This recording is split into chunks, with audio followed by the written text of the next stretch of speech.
Bonjour à tous, bienvenue sur Blaster.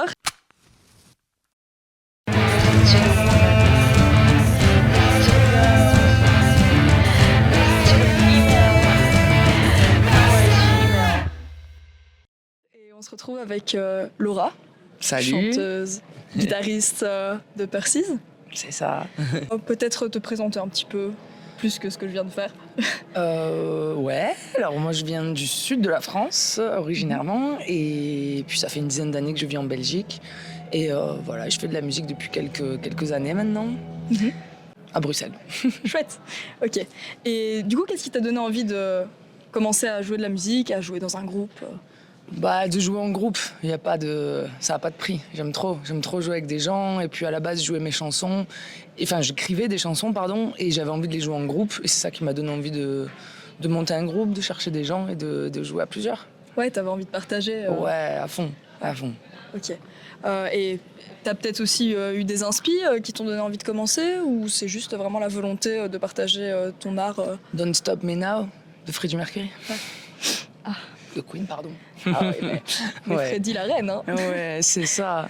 Oh, bah, ok. Selon toi, c'est quoi là où les valeurs qui sont le plus importantes à retranscrire, soit dans ta musique, soit dans la musique en général Pour moi, c'est plus genre pousser un peu les frontières des styles. Je trouve qu'il y a c'est trop codifié, c'est trop fermé par moments.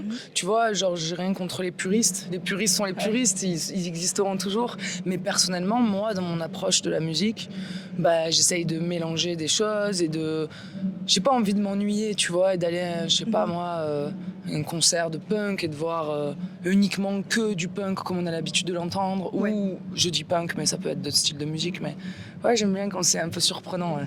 Ouais, quand ça sort un peu des cases, et justement, bah, le punk à la base, c'est ça, hein, c'est À fond. casser les codes. Oui, c'est ça. Pour moi, c'est juste, tout est une question de fusion, d'influences différentes et d'essayer de faire quelque chose de surprenant et pas juste refaire quelque chose dont on est hyper fan ou une espèce de revival.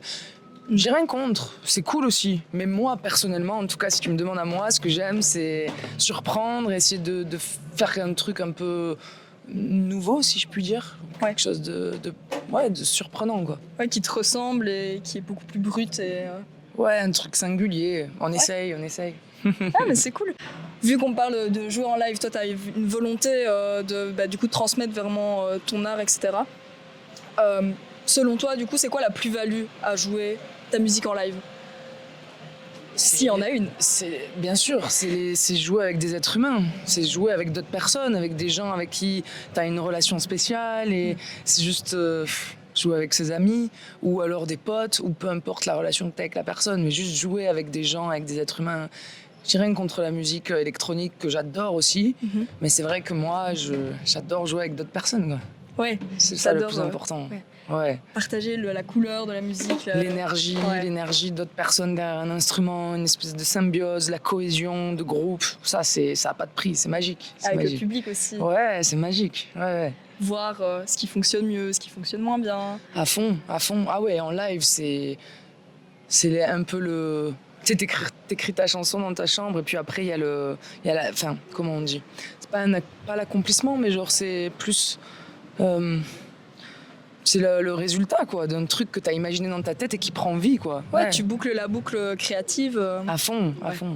Est-ce que tu penses que la musique rock, punk, indé, dans sa globalité, est-ce que c'est devenu quelque chose d'obsolète, tu crois, ou justement tout le contraire ? Non, c'est plus vivant que jamais. Ouais. Les gens qui pensent ça, c'est ceux qui sont bloqués. Dieu sait que j'adore les 70 et 60s aussi. Mais non, aujourd'hui, c'est toute une question de mélanger des genres et des énergies et des messages aussi politiques. Il y a des choses importantes qui se passent là, aujourd'hui, dans le rock et c'est plus vivant que jamais pour moi. On peut pas rester bloqué dans une nostalgie.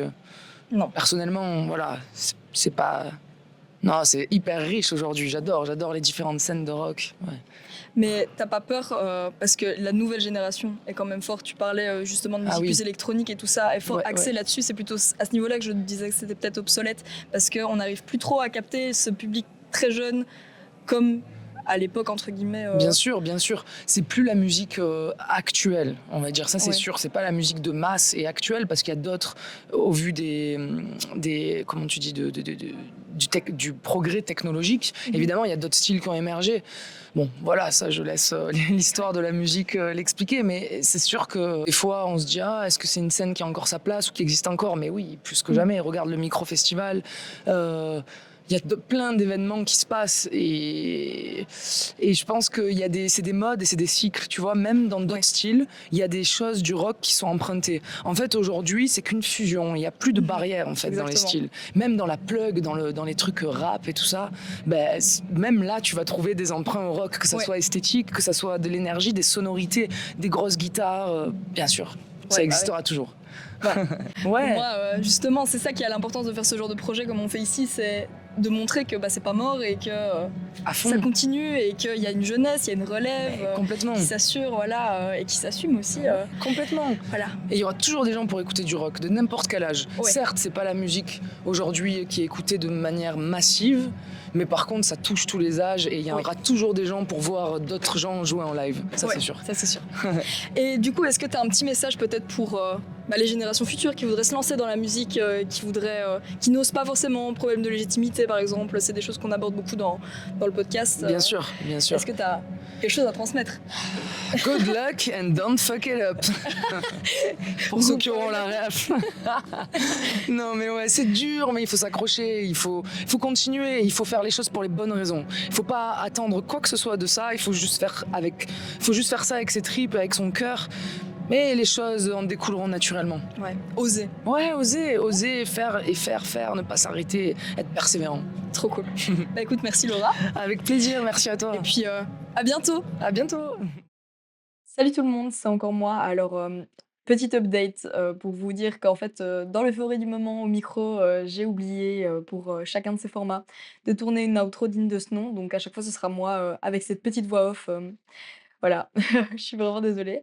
Mais donc je voulais vous dire merci, d'avoir visionné cette interview. Merci à Laura, de m'avoir laissé l'opportunité de l'interviewer. N'hésitez pas à la suivre, franchement, ses projets sont vraiment super, tout sera en description et je vous dis à bientôt, pour de nouvelles aventures musicales sur Blaster.